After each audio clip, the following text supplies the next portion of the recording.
Ya, baik. Tadi sempat disinggung oleh rekan kami terkait dengan freedom of speech ya, atau kebebasan berpendapat. Ya. Secara filosofisnya sebenarnya kebebasan berpendapat ini lahirnya di mana sih, dan memang secara konsepnya itu seperti apa sebenarnya yang sesungguhnya dari kebebasan berpendapat itu? Saya coba beritahu dulu ya kekacauan konsep itu di Indonesia terutama. Di luar negeri sudah selesai problem.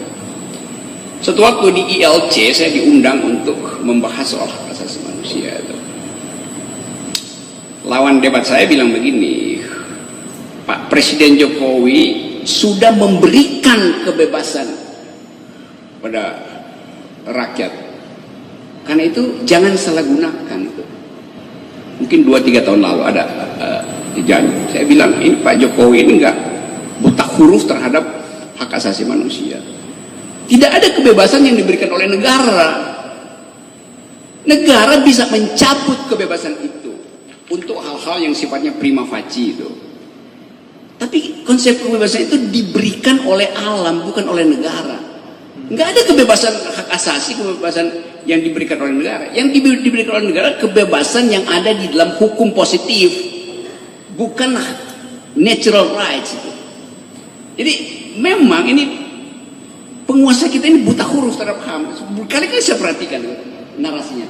Jadi bagaimana mungkin kita mau ajukan demokrasi kalau pemimpin tertingginya menganggap itu kebebasan yang saya berikan? Enggak begitu konsep kebebasan. Di seluruh textbook itu begitu. Tentu bukan salah Pak Jokowi, tapi lingkungannya itu yang enggak mampu untuk tegur beliau. Salah Pak. Ada Pak Mahfud di situ. Sejumlah ahli-ahli ada di situ. Tapi tutup mulut kan. Nah saya bicara itu, terus saya dilaporkan polisi bahwa menghina presiden. Saya nggak menghina, saya bilang cara berpikirnya dungu. Saya sebut di situ dungu cara berpikir, bukan orangnya dungu, cara berpikirnya dungu. Dibandingkan dengan apa? Dibandingkan dengan textbook, dibandingkan dengan proposal internasional, dibandingkan dengan seluruh statuta PBB, memang nggak bisa begitu.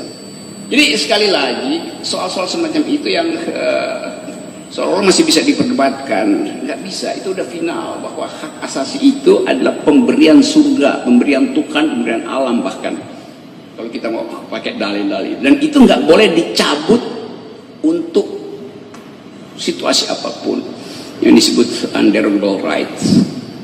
Jadi itu pentingnya sebetulnya.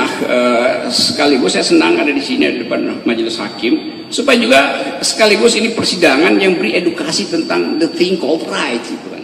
Hal yang disebut hak itu apa sebetulnya. Nah itu masalahnya yang kadang-kala karena kekuasaan maka seluruh konsep yang sebetulnya masuk akal dibuat nggak masuk akal sekarang kan. Kan itu intinya. Iya. Baik, kami lanjutkan ya. Ya. Terkait dengan tadi yang ahli sampaikan bahwa hak berpendapat itu merupakan pemberian dari Tuhan, bahkan dari alam begitu. Untuk hal-hal tertentu dalam Undang-Undang Dasar menyebutkan ada pembatasan-pembatasan begitu ya terhadap hak-hak tertentu. Nah, dalam kaitan dengan kebebasan berpendapat nih dalam pandangan ahli, apakah tepat sebuah ide pemikiran yang kemudian dituangkan dalam sebuah diskusi yang merupakan bagian tadi freedom of speech tadi, itu kemudian bisa dikriminalisasi atau dipidana begitu. Itu tepat tidak secara logika yang tadi ahli sampaikan begitu? Itu yang nggak mungkin lah, karena bahkan begini, coba saya terangkan sejarah ya. Kira-kira abad 16 tahun 1500-an itu, 506 itu, ada satu buku diterbitkan di Italia, judulnya Franco Gallia, ditulis oleh Francis Hoffman. Di situ diterangkan apa artinya konstitusi. Buat kita sekarang, kita akan kaget kalau kita baca asal usul dari istilah konstitusi. Konstitusi artinya hak untuk membunuh raja. Begitu disebutkan di situ. Karena pada waktu itu raja itu menganggap dia dapat wahyu dari Tuhan. Jadi kata konstitusi yang sekarang kita elulukan sebagai kata yang mewah, dulu itu adalah kata yang diberikan pada rakyat, bukan pada raja. Rakyat berhak memenggal kepala Raja Louis XVI waktu Revolusi Prancis, karena Louis klaim bahwa kepala saya ini berkuasa karena diberikan oleh Tuhan. Lalu rakyat Prancis bilang, oke, kita uji itu. Satu pagi di tahun 1789 di alun-alun kota Paris ada rakyat nenteng-nenteng kepala raja, habis dipotong oleh gilotin. Baru orang ngerti bahwa hak itu datang dari rakyat, bukan Anda yang klaim. Jadi perubahan radikal itu yang membuat kita mengerti apa itu demokrasi, apa itu kebebasan berbicara. Karena dulu Raja Louis bilang, l'état c'est moi, aku adalah raja, fatwaku adalah hukum. Itu yang mau ubah. Nah karena itu waktu kita merdeka sampai reformasi, kita terus rawat ide demokrasi ini dan yuntoh hak asasi manusia. Saya bertahun-tahun ada di LJLBVI, di sebuah lembaga hak asasi manusia, ngajar hal yang sama di Universitas Indonesia, kasih ceramah, seminar macam-macam di dalam luar negeri hanya untuk merawat itu. Jadi saya selalu merasa bahwa kita punya harapan sebetulnya kalau pemimpin ini mau baca buku, dan kita ingin agar supaya juga penegak hukum tahu tentang konsep-konsep dasar itu, supaya kita tidak sekedar retaliasi itu, memvonis atas dasar hukum positif itu. Memang ada hukum positif, tapi reasoningnya itu berubah. Sama dulu misalnya orang anggap bagaimana mungkin pohon itu bergerak ke depan pengadilan before the law untuk membela haknya itu. Nah sekarang orang anggap bahwa pohon berhak datang di depan hakim untuk membela dirinya. Tentu dia nggak bisa berjalan. Kalau konsep awalnya kan walk before the law, artinya dia berjalan ke depan hakim. Sekarang ada pengampu, masyarakat adat LSM mewakili si pohon itu.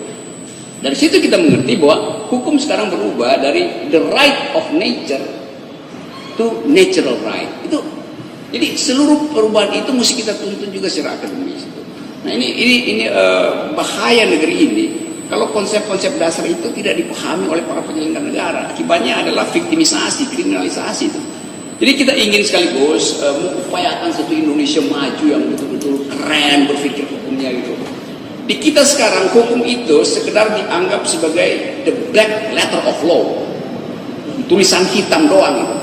Kita nggak bisa bandingkan itu dengan perkembangan hukum di luar. Jadi soal kita sebetulnya dalam konteks ini kita kurang mengkaji ius constituendum, the future law. Kita terpaku pada ius constituendum. Padahal hukum udah banyak berubah, hukum bisnis, hukum environmental ethics, feminist legal studies itu sejarah. Dan ini kita mesti sekaligus selain kurikulum di fakultas hukum mesti terombak dengan cara apa? Dengan cara radikal. Ya, baik. Saya kemudian kembali tadi yang sudah ditanyakan oleh rekan kami terkait dengan perihal radikal gitu ya.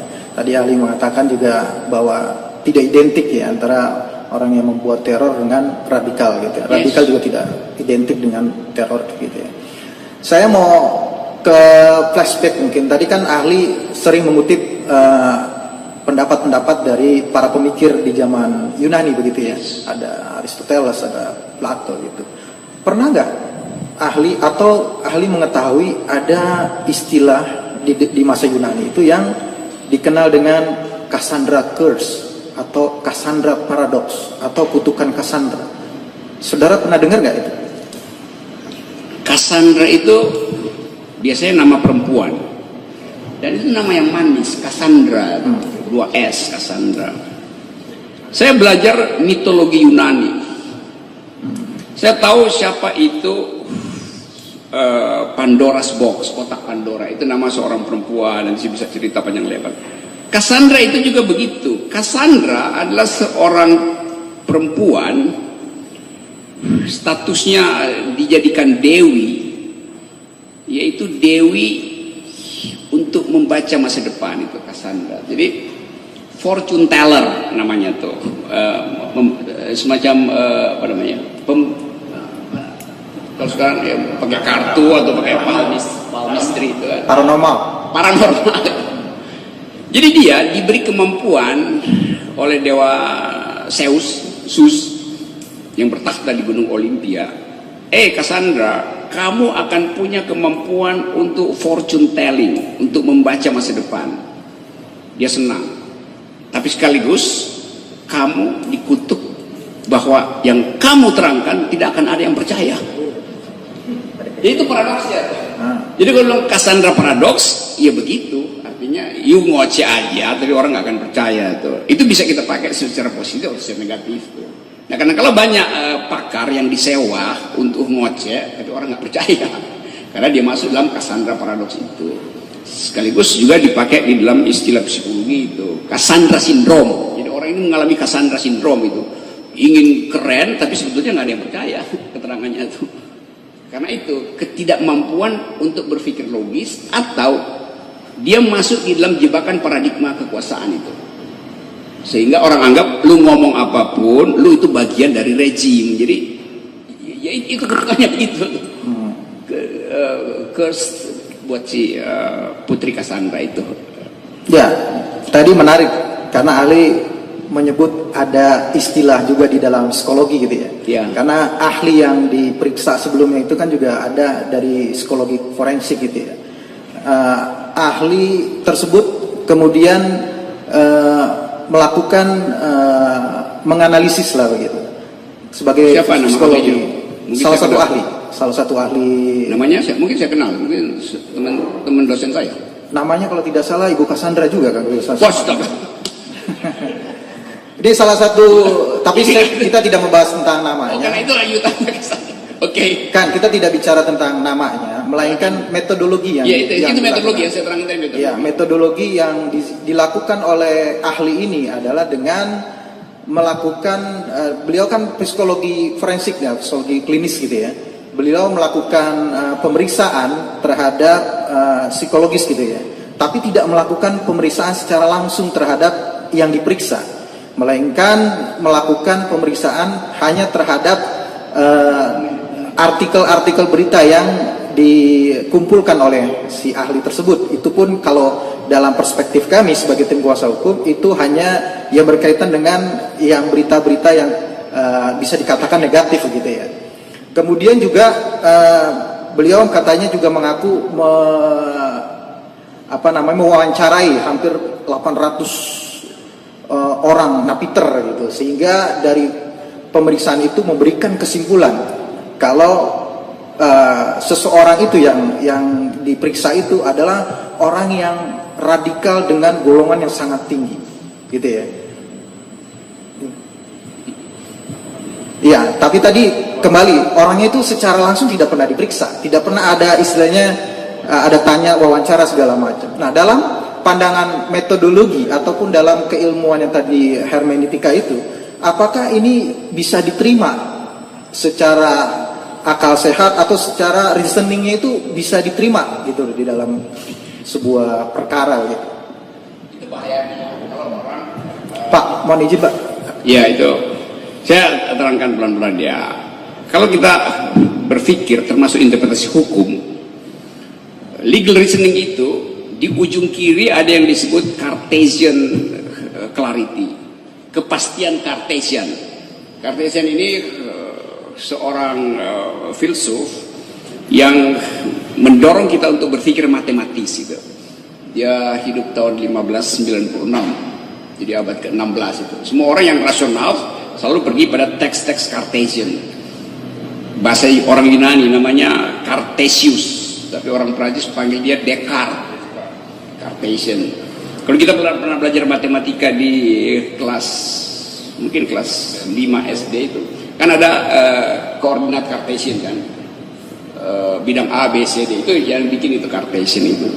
Jadi Cartesian selalu ingin berpikir tertib alam semesta harus sama dengan tertib sosial. Matematika harus dipakai untuk mematematisir hukum. Jadi ada kepastian. Namanya Cartesian certainty, kepastian Cartesian di ujung kiri. Di ujung kanan ada yang namanya postmodern relativism. Semuanya relatif. Tergantung sudut pandang, tergantung kondisi psikologis, tergantung nutrisi yang dia makan itu. Jadi ada dua ekstrim antara saya sebut apa tadi, Cartesian clarity atau Cartesian certainty dan postmodern relativism. Hermeneutika ada di tengah sini nih. supaya mengamankan jangan sampai bandulnya itu terlalu kepastian dan jangan sampai terlalu relativisme. Yang saya terangkan tadi ada di bagian ini untuk menuntun pembicaraan hari ini. Jadi kalau ada seorang psikolog mengambil bagian yang langsung Cartesian consistency, dia lupa bahwa manusia itu tumbuh di dalam lingkungan. Kalau robot bisa kita pastikan begini nih. Napiter itu dia bikin Napiter jadi robot. Padahal manusia itu harus diwacanakan secara hermeneutis itu. Seorang misalnya jadi napiter, kita mesti baca dia makan apa, karena dia pengaruh pada nutrisinya tuh, kemampuan mengolah otak itu. Lingkungannya sebelumnya apa? Ada obat-obatan nggak dari dokter tuh? Jadi mesti betul-betul personal healing. Sekarang bayangin 800 orang itu butuh kira-kira kalau kita bikin 400 tahun. Kan saya tanya risetnya berapa lama tuh? 400 tahun buat mengetahui posisi hermeneutik dari si napiter ini.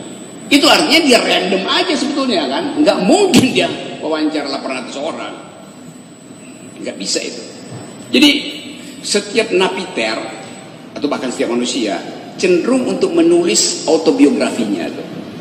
Nah karena itu cultural factor, lingkungan, apa yang dia baca segala macam itu mesti lengkap, baru kita bisa judge orang. Jadi nggak fair kalau orang itu dijudge hanya berdasarkan metode statistik yang standar itu. Kita nggak bisa pakai statistik di situ. Kita mesti pakai hermeneutics tadi itu.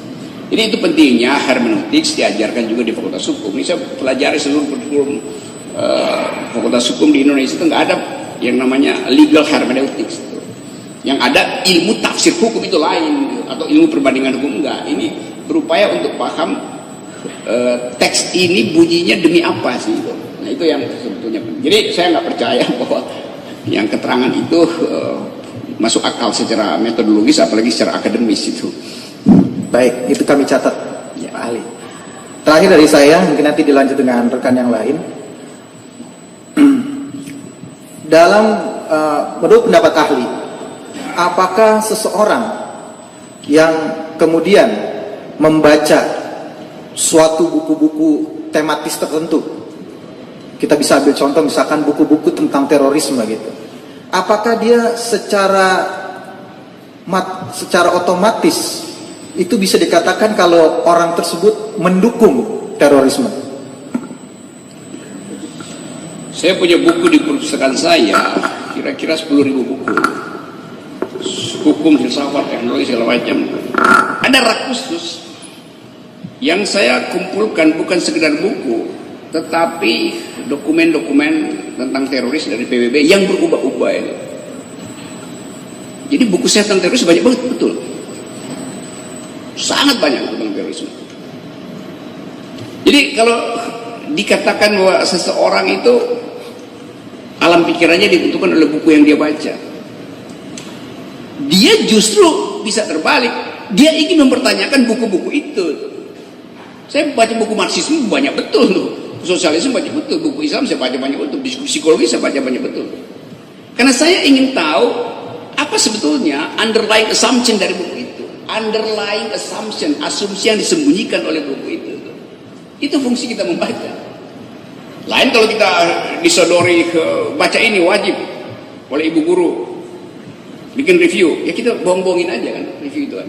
Tapi sebagai orang dewasa rasional, kita mengumpulkan buku untuk kita usut apakah hipotesisnya itu konsisten dengan konklusi. Kalau saya baca dua halaman pertama di preface, lalu saya baca 2 halaman terakhir di konklusi yang bertentangan, ngapain saya baca buku itu? Itu berarti tidak ada logical konsistensi di situ. Jadi sekali lagi kita membaca buku dalam upaya mengusut isi buku itu, terutama hal yang disembunyikan buku itu. Itu motif membaca. Iya, ini lanjutan ya. Ini sangat terakhir sekali dari saya. Oke. Jadi terakhir ini sangat terakhir. Karena ada pernyataan yang menarik dari ahli tadi. Ini terkait dengan terkait dengan buku. Apakah kemudian yang tadi saya sebut sebagai buku-buku terorisme itu sebagai contoh, apakah masuk akal, apakah logik kemudian buku-buku tersebut yang merupakan ide dari pemikiran itu kemudian dijadikan sebagai barang bukti dalam suatu tindak pidana terorisme? Aduh, buku itu adalah tempat kita bertukar pikiran. Nggak bisa buku itu jadi barang bukti. Kan saya baca buku supaya, kan buku itu isi pikiran kan. Jadi saya bercakap-cakap dengan si buku. Nanti satu waktu saya jadi barang bukti dari si buku. Kan itu bisa ngaco kan. Karena itu subjek abstrak. Buku itu makhluk hidup di dalam akal, bentuknya fisik, tapi dia tempat kita berbicara. Sehingga buku itu nanti ada second revise, ada edisi kedua, edisi ketiga tuh, karena bercakap-cakap dengan saya. Jadi absurd itu menjadikan buku sebagai barang bukti. Oke.